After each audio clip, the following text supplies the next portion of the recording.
Michael ஜாக்சனுடைய வாழ்க்கை வரலாறு சொல்லக்கூடிய மைக்கேல்ங்கிற திரைப்படம் வெளிவந்திருக்கு. ரொம்ப அற்புதமாக இருக்குது. மைக்கேலுடைய ஒவ்வொரு மொமெண்ட்ஸையும் ரொம்ப அழகாக அதில் பதிவு பண்ணியிருக்காங்க அப்படின்னு சொல்கிறாங்க. இன்னும் அந்த படத்தை நான் பார்க்கல, ரொம்ப ஈகராக இருக்கேன். சீக்கிரமாக அந்த படத்தை போய் நான் பார்த்துட்றேன். இந்த படத்தை எடுக்கும்போது ஒரு போர்ஷனை ஷூட் பண்ணியிருந்தாங்க. அந்த போர்ஷன் வந்து எம்ஜேவுடைய லைஃப்பில் ரியலாக நடந்த ஒரு போர்ஷன். ஆனால் ஷூட் பண்ணி முடித்ததுக்கப்புறமா தான் அதில் இருக்கக்கூடிய சிக்கல்ங்கிறது அவங்களுக்கு தெரிஞ்சது. அதுக்காக என்ன பண்ணாங்கன்னா, மறுபடியும் $50 மில்லியன் அளவுக்கான பணத்தை செலவு பண்ணி, அதாவது 470 கோடி ரூபா செலவு பண்ணி அந்த போர்ஷனை வேற ஒரு கதையம்சத்தோடு ரீஷூட் பண்ணாங்க. அதாவது நம்ம ஊரில் ஒரு பிளாக் பஸ்டர் ஆக்ஷன் படம் எடுக்கக்கூடிய காசுக்கு அந்த படத்தில் ஒரு பகுதி போர்ஷன் அப்படிங்கிறது மறுபடியும் ரீஷூட் பண்ணப்பட்டிருக்கு. அப்படி என்ன அதில் அந்த பிரச்சனை இருந்துச்சு? மைக்கேலுடைய கரியரையே காலி செய்கிற அளவுக்கு வளர்ந்த அந்த பிரச்சனை தான் என்ன அப்படிங்கிறத தான் இன்றைக்கி நம்ம டீட்டெயிலாக பார்க்க போகிறோம். Welcome to big bang Bogan. நான் உங்கள் போகன். மைக்கேல் ஜாக்சனுடைய வாழ்க்கையில் கருப்பு பக்கமாக இருக்கக்கூடிய அந்த சம்பவத்தை பற்றி டீட்டெயிலாக பார்த்துடலாம் வாங்க.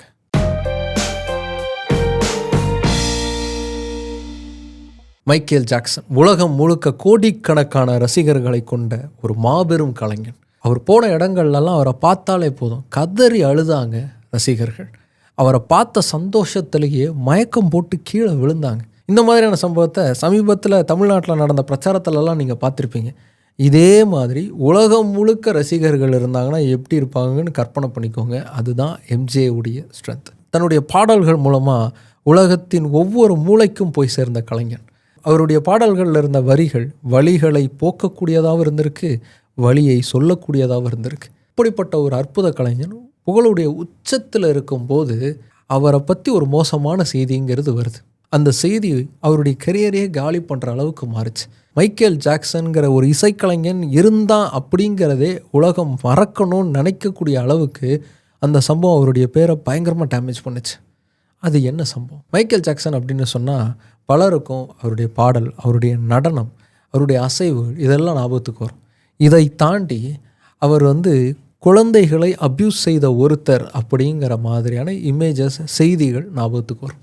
மைக்கேல் ஜாக்சன் சின்னஞ்சிறு சிறுவர்களை அப்யூஸ் செய்த ஒருத்தர் அப்படிங்கிற ஒரு குற்றச்சாட்டுங்கிறது முதல்ல எழும்புன சம்பவம் தான் இந்த சம்பவம்.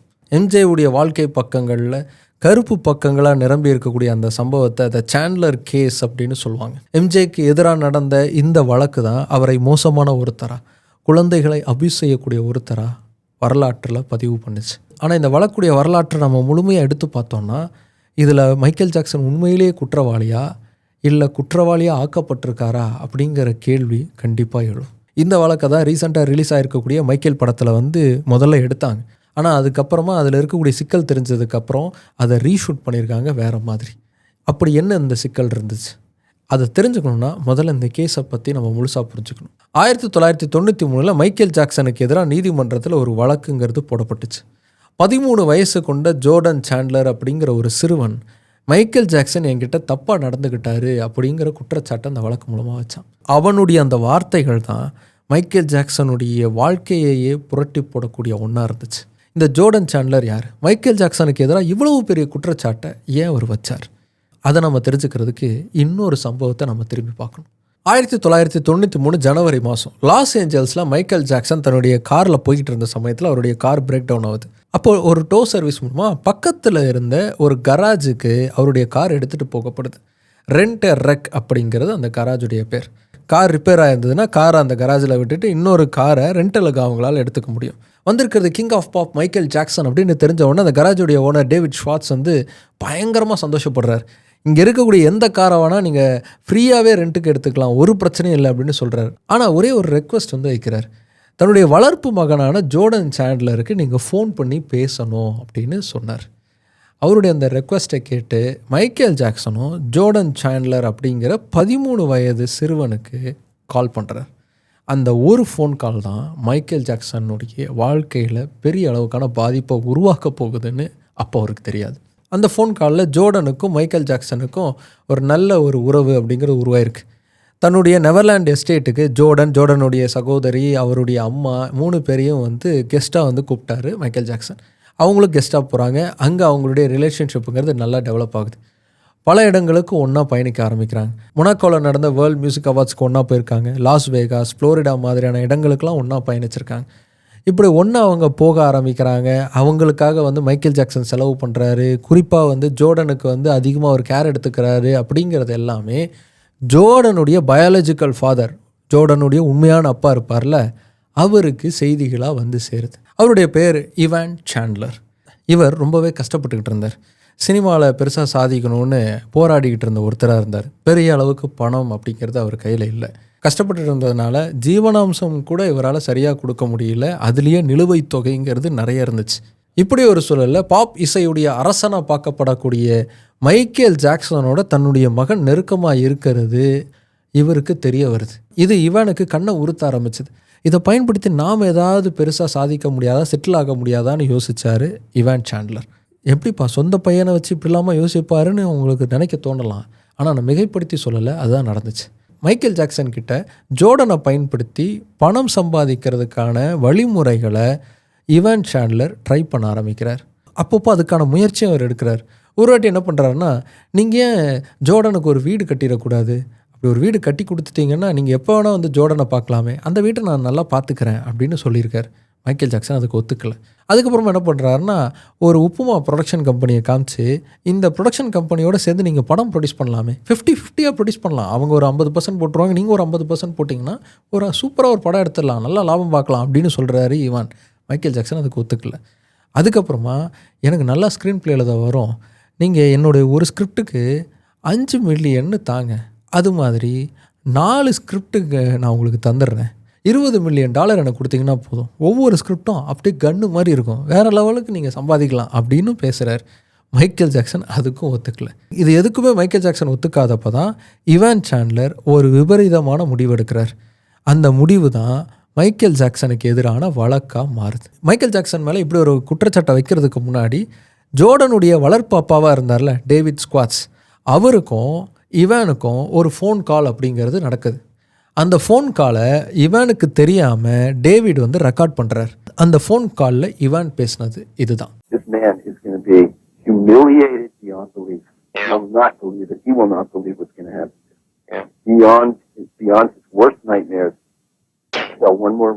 அந்த ஃபோன் காலில் இவன் என்ன சொல்லியிருக்காருன்னா, இவங்களெல்லாம் டீல் பண்ணுறதுக்கு எனக்கு ஒரு ஆள் கிடச்சிட்டார், ஒரு லாயர் கிடச்சார். அந்த லாயரை வச்சு இவங்க எல்லாரையுமே நான் ஓட விட போகிறேன், மைக்கேல் ஜாக்சனுடைய பேரை நான் டோட்டலாக டேமேஜ் பண்ண போகிறேன், அந்த ஆளுடைய கெரியரே நான் காலி பண்ண போகிறேன், இனிமேல் ஒரு ரெக்கார்டு கூட அவரால் விற்க முடியாத மாதிரி அந்த நிலைமை வரப்போகுது.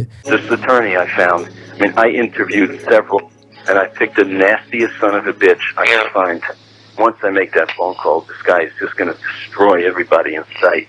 Any devious, nasty, cruel way that he can do it.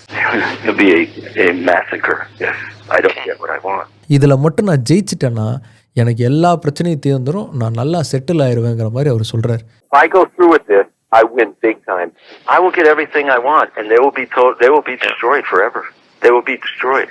So பக்காவாக பிளான் பண்ணி மைக்கேல் ஜாக்சனை எப்படியாவது ஃப்ரேம் பண்ணணுங்கிற ஒரு ஐடியாவோட இவான் சாண்ட்லர் எல்லாத்துக்குமே ப்ரிப்பேர் ஆகிறார். இவான் சாண்ட்லர் சினிமாவில் போராடிட்டு இருக்கக்கூடிய ஒரு ஸ்கிரிப்ட் ரைட்டர் மட்டும் கிடையாது, அவர் ஒரு டென்டிஸ்ட். இந்த ஃபோன் கால் நிகழ்ந்த 2 மாதம் கழிச்சு 1993 ஜூன் மாதம் 16 தன்னுடைய மகன் ஜோர்டனை தன்னுடைய டென்டல் கிளினிக்கு அழைச்சிட்டு போகிறாரு இவான். அங்கே போய் அவருக்கு ஒரு செடேட்டிவ் மருந்து அப்படிங்கிறத செலுத்துகிறார். இந்த மருந்து உண்மையை பேச வைக்கிறதுக்காக பயன்படுத்தக்கூடிய மருந்து அப்படின்னு ஆரம்பத்தில் சொன்னாங்க. ஆனால் அந்த சின்ன பையனுடைய உடம்புல செலுத்தப்பட்டது சோடியம் அமிட்டல். இது இல்லாத ஒரு விஷயத்தை ஹாலுசினேஷன் பண்ணுற மாதிரியான ஒரு எஃபெக்டை உருவாக்கக்கூடிய ஒரு மருந்து.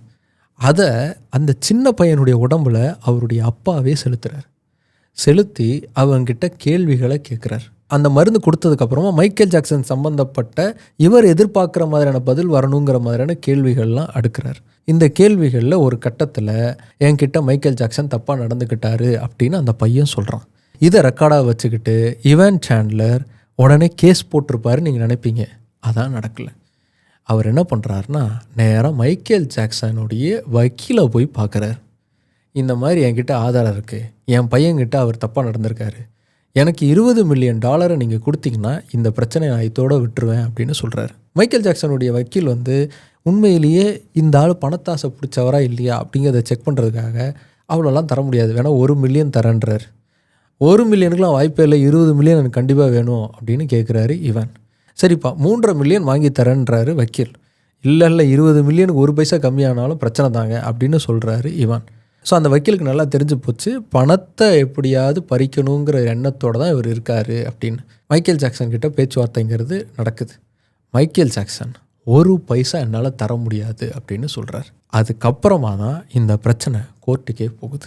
இந்த சம்பவம், இந்த வழக்கெல்லாம் நடந்து முடிஞ்சதுக்கப்புறமா இவான் சாண்ட்லருடைய சகோதரர் ரே சாண்ட்லர் ஆல் தட் கிளிட்டர்ஸ்ன்னு ஒரு புக்கு வந்து ரிலீஸ் பண்ணார். அந்த புக்கில் இந்த சம்பவத்தை பற்றின எல்லா இன்சிடென்ட்ஸுமே அவருடைய பார்வையில் பதிவாயிருக்கு. அதாவது இவான் சாண்ட்லருடைய ஃபேமிலி ஆங்கிள்லேருந்து அந்த சம்பவங்கள் பதிவாயிருக்கு. அதில் அவர் என்ன பதிவு பண்ணுறாருனா, ஒருவேளை மைக்கேல் ஜாக்சன் அந்த பணத்தை கொடுக்கறதுக்கு அன்னைக்கு ஒத்துக்கிட்டு இருந்தாருன்னா அதுக்கப்புறமா அவர் சந்தித்த எல்லா அவமானங்களையும் அவர் சந்திச்சிருக்க வேண்டிய அவசியமே இருந்திருக்காது அப்படின்னு பதிவு பண்ணுறார். இந்த புக்கில் இவான் சாண்ட்லர் சொன்ன குற்றச்சாட்டுகளுக்கு எதிராக பல விஷயங்கள்லாம் இருக்குது. இந்த வழக்கில் மைக்கேல் ஜாக்சன் பக்கம் எப்படி இருந்துச்சு அப்படிங்கிறத பற்றியும் ஒரு புரிதலும் நமக்கு இதில் கிடைக்கிது. இப்போ இந்த வழக்கை பற்றி நம்ம டீட்டெயிலாக பார்க்கலாம். இப்போது இந்த சம்பவத்துக்கு நம்ம வருவோம். இவான் சாண்ட்லர் ஜோர்டன் சாண்ட்லர் சார்பாக வழக்குங்கிறது தொடுக்கிறார். என்ன சொல்கிறாருன்னா, மைக்கேல் ஜாக்சன் ஜோர்டன் கிட்ட தப்பாக நடந்துக்கிட்டாருங்கிற குற்றச்சாட்டுங்கிறத வைக்கிறாங்க அந்த வழக்கில். அந்த செய்தி உலகம் முழுக்க அதிர்வலைகளை உருவாக்குது. மைக்கேல் ஜாக்சன் மீதான பெரும் நம்பிக்கை உடையுது. பாப் இசையுடைய அரசர் இப்படிப்பட்டவரா அப்படின்னு ஷாக் ஆகுறாங்க. எல்லா மீடியாவும் மைக்கேல் ஜாக்சனை எப்படிலாம் கிழித்து தொங்க விட முடியுமோ அவ்வளவும் தொங்க விட்டாங்க. மைக்கேல் ஜாக்சன் தன்னை எப்படிலாம் அப்யூஸ் பண்ணாருன்னு ஜோர்டன் சொல்ல அது எழுத்துப்பூர்வமாக பதிவு செய்யப்பட்டுச்சு. மைக்கேல் ஜாக்சனுடைய அந்தரங்க அடையாளங்களை கூட ஜோர்டன் வந்து சொன்னார். அதை வந்து ரிட்டனில் எழுதுனாங்க. இது எந்த அளவுக்கு கரெக்டாக பொருந்தது அப்படிங்கிற இன்வெஸ்டிகேஷன்லாம் கூட நடந்துச்சு. லாஸ் ஏஞ்சல்ஸுடைய போலீஸ் டிபார்ட்மெண்ட் வந்து மைக்கேல் ஜாக்சனுடைய நெவர்லேண்டை முழுக்க சோதனை போட்டாங்க. அவர் மேலே வைக்கப்பட்ட குற்றச்சாட்டுக்கு ஆதரவாக ஆதாரங்களை திரட்ட ஆரம்பித்தாங்க. முதல் கட்டமாக 32 மணி நேர தீவிர விசாரணைக்கு அப்புறமா மைக்கேல் ஜாக்சனு மேலே போதிய அளவுக்கு ஆதாரம் கிடைக்காதனால அவர் அப்போதைக்கு அரெஸ்ட் பண்ணாமல் ரிலீஸ் பண்ணாங்க. கோர்ட்டில் ஜோர்டன் சாண்ட்லர் மைக்கேல் ஜாக்சன் என்கிட்ட தப்பாக நடந்துக்கிட்டாரு அப்படின்னு சாட்சி சொன்னார். அது மட்டும் இல்லாமல் ஜோர்டன் சாண்ட்லருடைய சைக்கியாட்ரிஸ்டாக இருந்த மேத்யூஸ் ஆப்ராம்ஸ் அப்படிங்கிறவரும் ஜோர்டன் சாண்ட்லருக்கு இந்த சம்பவத்தால் பெரிய அளவுக்கு பாதிப்பு உருவாயிருக்கு, அவர் மனதளவில் பாதிக்கப்பட்டிருக்காரு அப்படிங்கிற சர்டிஃபிகேட்டையும் அவர் கொடுத்தார். இது எல்லாமே மைக்கேல் ஜாக்சனுக்கு எதிரான அலையை அதிகமாக்க ஆரம்பித்தது. அப்படி ஒரு சூழலில் தான் மைக்கேல் ஜாக்சன் ஒரு செட்டில்மெண்ட்டுக்கு ஈவான் சாண்ட்லர்கிட்ட வரார். கிட்டத்தட்ட 23 மில்லியன் அமெரிக்கன் டாலர் அளவுக்கான பணத்தை கொடுத்து செட்டில்மெண்ட்டுக்கு வர்றாரு மைக்கேல் ஜாக்சன்.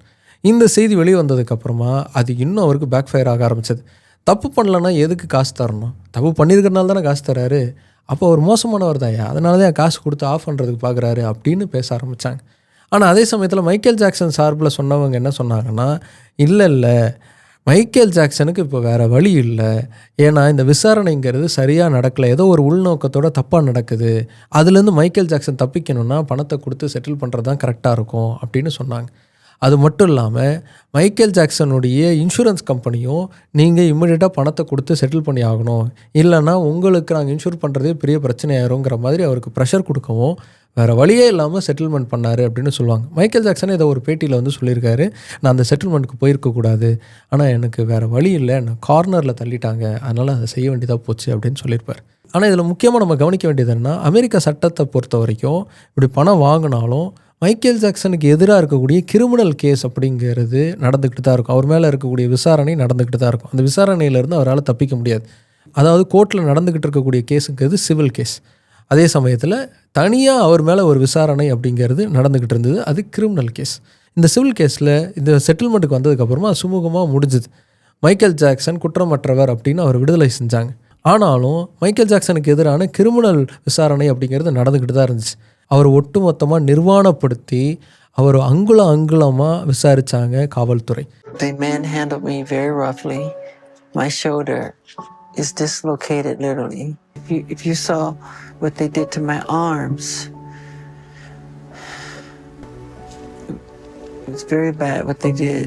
இப்படி எல்லாத்தையும் செஞ்சு அவருடைய வீடை முழுக்க அலசி பார்த்தோம். போதிய அளவுக்கான ஆதாரங்கள் அப்படிங்கிறது போலீஸ் டிபார்ட்மெண்ட்டுக்கு கிடைக்கல. 94 மைக்கேல் ஜாக்சனுக்கு எதிரான எந்த விதமான ஆதாரங்களும் எங்களுக்கு கிடைக்கலன்னு சொல்லி அந்த கேஸை வந்து மொத்தமாக மூடினாங்க லாஸ் ஏஞ்சல்ஸ் போலீஸ் டிபார்ட்மெண்ட். ஆனால் அதோடு அதுக்கு முடிவுக்கு வந்துதான்னு பார்த்தா கிடையாது. FBI மைக்கேல் ஜாக்சன் மீதான விசாரணையை அப்போத்துலேருந்து தொடங்கினாங்க. 93 அந்த பிரச்சனை வந்தப்போ மைக்கேல் ஜாக்சனுக்கு எதிரான விசாரணையை தொடங்கின FBI 15 வருஷம் அவரை ஃபாலோ பண்ணாங்க. 15 வருஷம் அவரை வந்து விசாரணை பண்ணிக்கிட்டே இருந்தாங்க.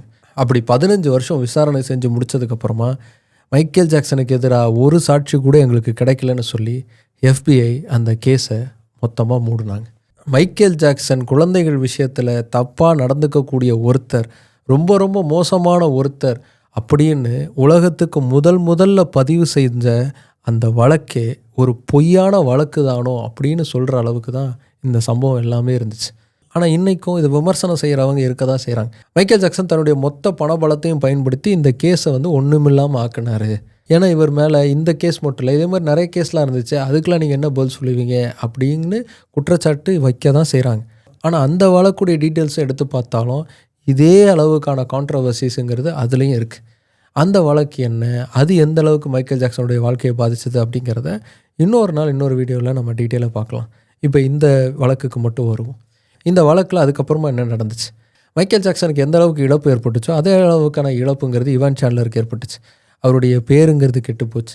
டென்டலில் அவரால் வந்து கண்டினியூ பண்ணவே முடியல. கதை எழுதி சினிமாவில் ஜெயிக்கலாம்னு நினச்சாரு, ஆனால் அதுவும் சரியாக அமையலை. அவருடைய மகனுக்கும் அவருக்கும் சண்டை உருவாச்சு. என் அப்பாவை என்கிட்ட நெருங்கவே விடாதீங்க அப்படின்னு ஜோர்டன் சாண்ட்லர் கோர்ட்டில் கேஸ் போடுற அளவுக்கு அவங்க 2 பேருக்குள்ளே பிரிவுங்கிறது உருவாச்சு. அவங்களுடைய அம்மா ஜூன் சாண்ட்லர் மைக்கேல் ஜாக்சன் அப்படி தப்பாக நடந்துக்கிட்டதா எனக்கு தெரிஞ்ச ஞாபகத்திலே இல்லை அப்படின்னு அதுக்கப்புறமா சொன்னாங்க.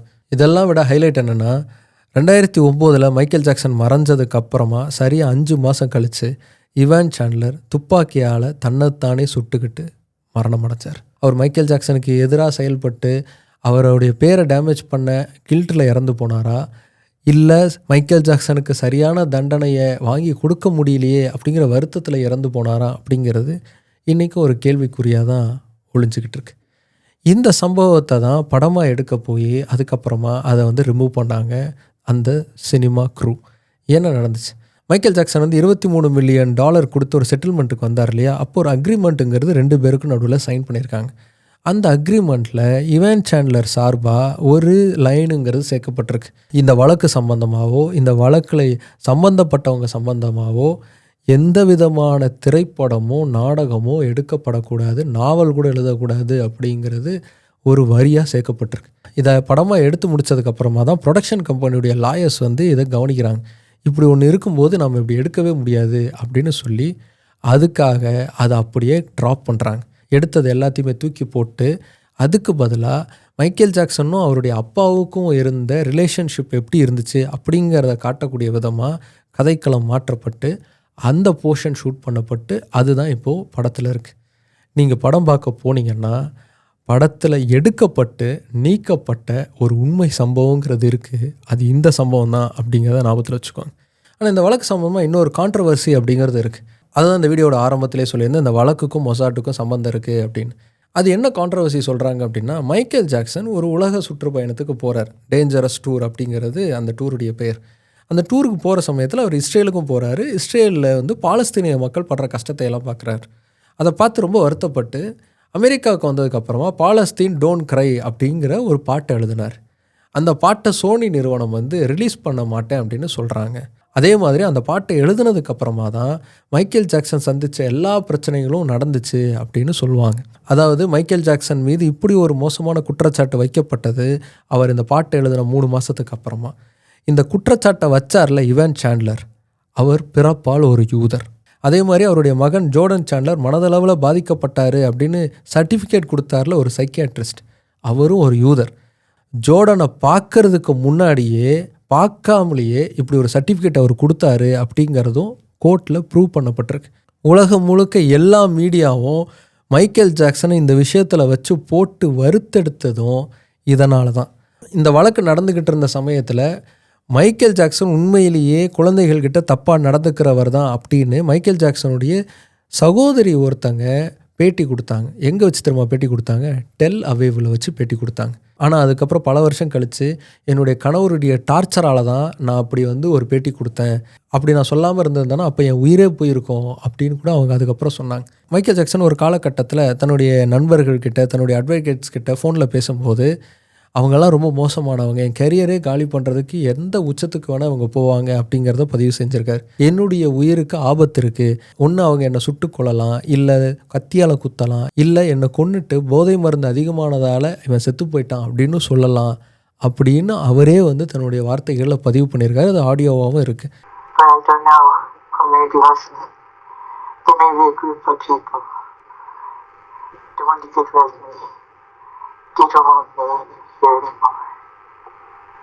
I don't understand it. What do you mean?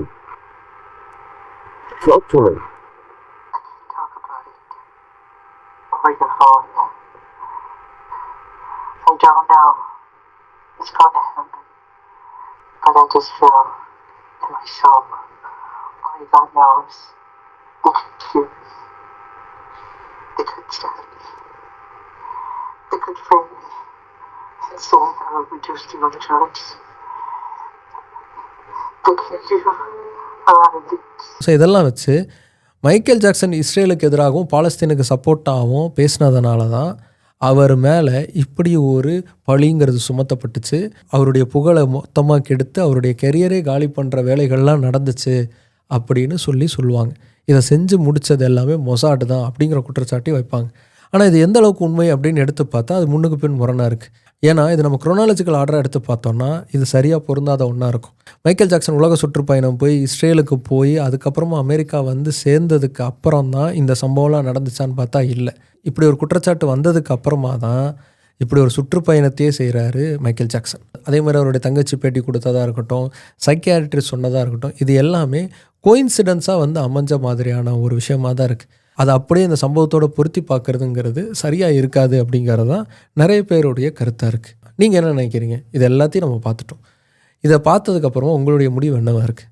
Michael Jackson உண்மையிலேயே தவறு செய்தவரா, இல்லை அவர் தவறு செய்ததாக பழி சுமத்தப்பட்டவரா?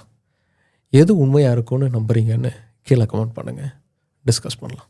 நிறைய பேர் என்னோடய வீடியோஸை பார்த்துட்ருக்கீங்க, ஆனால் சப்ஸ்கிரைப் பண்ணாமல் இருக்கீங்க. நீங்கள் தொடர்ந்து சப்ஸ்கிரைப் பண்ணுறது மூலமாக தான் எனக்கும் ஒரு என்கரேஜ்மெண்ட்டுங்கிறது இருக்கும், எங்கள் டீமுக்கும் ஒரு என்கரேஜ்மெண்ட்டாக இருக்கும். தொடர்ந்து இதே மாதிரி இன்னும் நல்ல வீடியோஸ் போடுறதுக்கான ஒரு உத்வேகம் அப்படிங்கிறது கிடைக்கும். கண்டிப்பாக அதுக்கான சப்போர்ட்டுங்கிறத நீங்கள் செய்யுங்க. மறந்துடாமல் எங்கள் சேனலுக்கு சப்ஸ்கிரைப் பண்ணிக்கோங்க, பக்கத்தில் இருக்கக்கூடிய பெல் பட்டனையும் அமைக்கிறீங்க. அதே மாதிரி ஃபேஸ்புக்கில் புதுசாக பார்த்துருந்தீங்கன்னா மறந்துடாமல் ஃபாலோ பண்ணிக்கோங்க. அடுத்து இன்னொரு இன்ட்ரெஸ்டிங்கான கண்டென்ட்டோட உங்களை வந்து பார்க்குறேன்.